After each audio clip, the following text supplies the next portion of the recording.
భారతదేశ చరిత్రలో మొట్టమొదటిగా వర్తక వాణిజ్యాల కొరకు వాణిజ్యంలో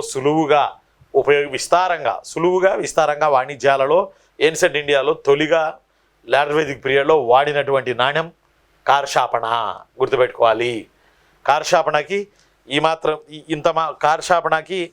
ఇంత మాత్రం హిస్టరీ ఉంది, గుర్తుపెట్టుకోవాలి. ఈ కార్షాపణ గోల్డ్ ఉంది, సిల్వర్ ఉంది, కాపర్ కూడా ఉంది. ఈ కార్షాపణ కాయిన్స్ విస్తారంగా వాణిజ్యంలో ఉపయోగించారు లేటర్ వేదిక్ పీరియడ్ పీపుల్. ఈ కార్షాపణ అనేది స్క్వేర్ రూపంలో ఉంటుంది. ఈ కార్షాపణ అనేది it's a shows square type, square shape. ఈ కార్షాపణ గురించి పాణిని అష్టాధ్యాయిలోను, మనువు రాసిన మనుధర్మశాస్త్రంలోను ప్రస్తావించారు ప్రాచీన కాలంలో.